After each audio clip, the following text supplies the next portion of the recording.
as-salat sebagai mi'rajul mukminin itu kan kalau kita mau melakukan hal yang sama sebagaimana yang dianugerahkan kepada Kanjeng Nabi itu kan tidak bisa.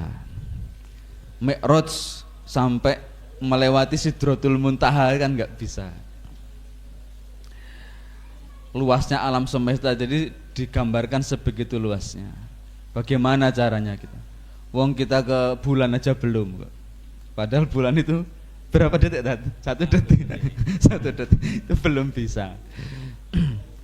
Tapi Rasulullah SAW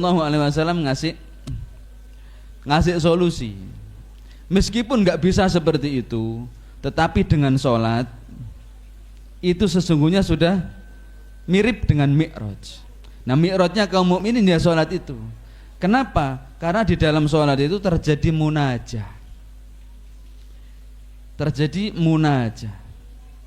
Munajah niku ngobrol, bercengkrama dengan Allah Subhanahu wa taala secara personal. Rasulullah SAW ketika mi'raj bermunajah kepada Allah Subhanahu wa taala itu ya cuma berdua. Tidak ditemani oleh malaikat Jibril.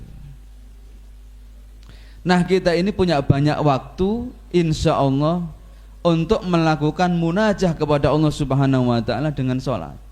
Karena di dalam sholat itu terjadi dialog antara kita dengan Allah Subhanahu wa taala. Kalau kita berzikir, berdoa, itu kan kita yang bicara kepada Allah Subhanahu wa taala. Kalau kita membaca Al-Quran itu kan hakikatnya Allah yang bicara kepada kita.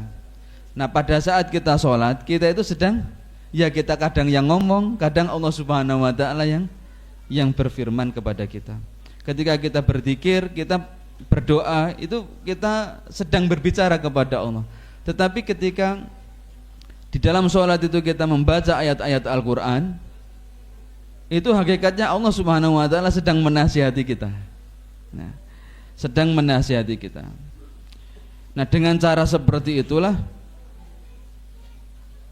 sholat kita menjadi semacam mi'raj.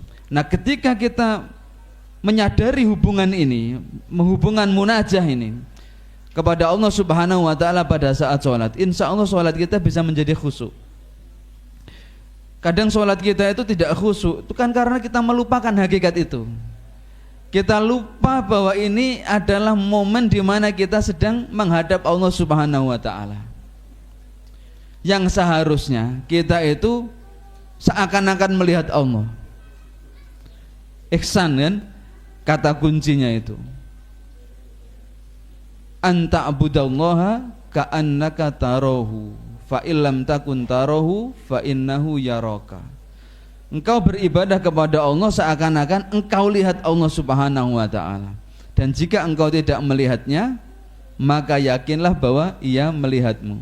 Nah, meskipun tidak ngerti makna yang kita baca, seandainya kita tahu hakikat pada saat kita sholat itu kita sedang menghadap Allah Subhanahu wa ta'ala, insya Allah sholat kita menjadi bernilai.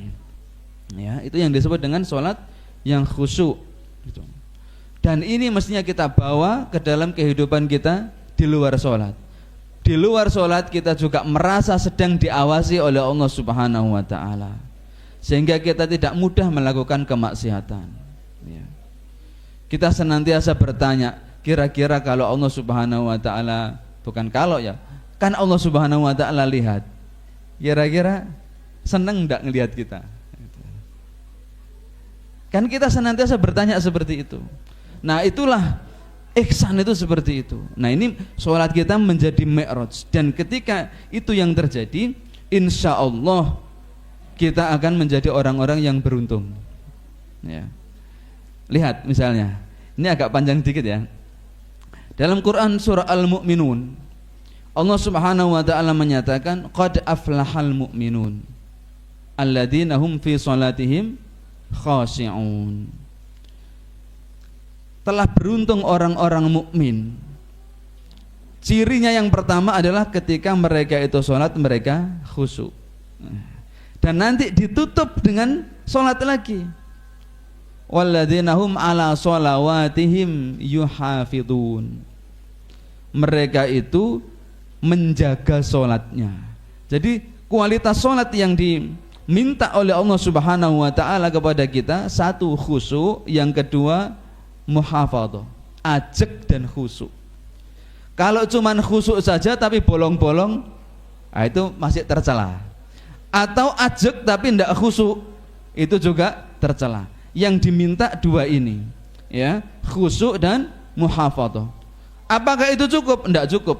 Di tengah-tengahnya anil lagwi mu'ridun, gitu, lizakati fa'ilun, ya. Terus kemudian li furujihim yuhafidun illa ala azwajihim aw ma lam malakat aymanihim fa innahum ghairu malumin, li amanatihim wa ahdihim ra'un. Masih panjang ceritanya, daftarnya itu. Di antaranya adalah kita menjaga amanah dari Allah Subhanahu wa taala. Menjaga amanah dari Allah Subhanahu wa taala. Bumi ini adalah amanah. Maka kita perlu mengatur bumi ini sesuai dengan syariat Allah Subhanahu wa taala. Itulah hakikat istikhlaf. Ketika Allah Subhanahu wa taala menyatakan inni ja'ilun fil ardi khalifah, kami jadikan di muka bumi itu khalifah dari kalangan manusia. Itu maksudnya adalah kita sebagai penggantinya Allah Subhanahu wa taala untuk mengatur bumi ini. Kalau kita menjadi penggantinya Allah dalam mengatur bumi ini, kira-kira pakai aturan Allah atau pakai aturan kita sendiri?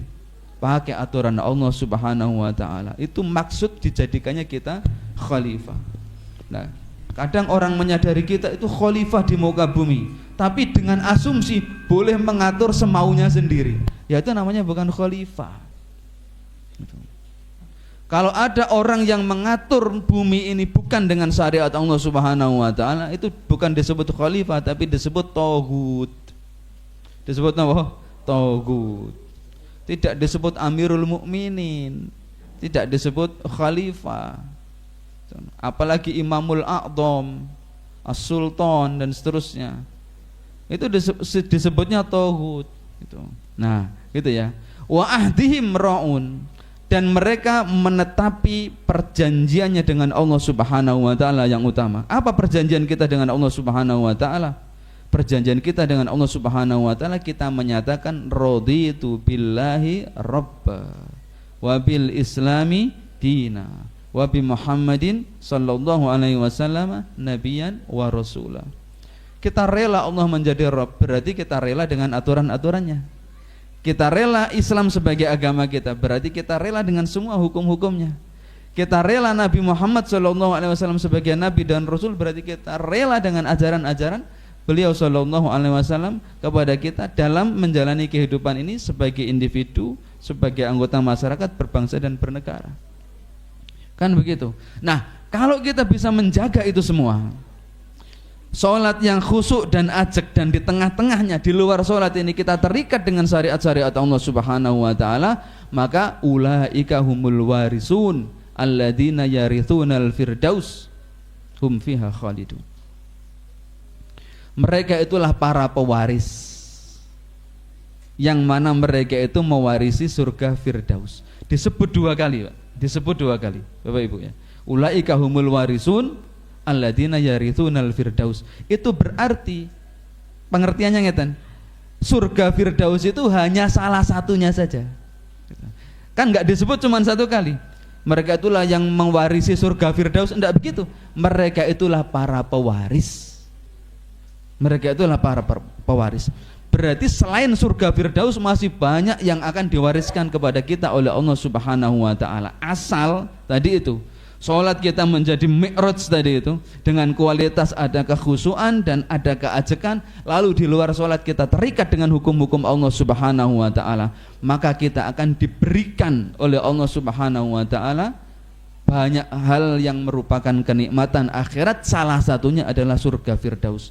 Dan itu disebut waris, disebut waris. Kita yang sebagai orang yang mewarisi itu menunjukkan bahwa pemberian itu diberikannya bukan sekedar sebagai upah. Hubungan kita dengan Allah Subhanahu wa taala bukan hubungan buruh dengan majikan. Yang namanya waris itu pemberian berdasarkan apa? Hubungan kedekatan. Gitu? Bukan hubungan dagang. Ulaika humul warisun alladzina yarisunal firdaus. Bukan pemberian sebagaimana pemberian orang yang bertransaksi bisnis. Ini karena kedekatan. Nah, mudah-mudahan Bapak Ibu semua kita termasuk orang-orang yang dekat dengan Allah Subhanahu wa taala baik di dalam sholat maupun di luarnya. Barakallahu fikum.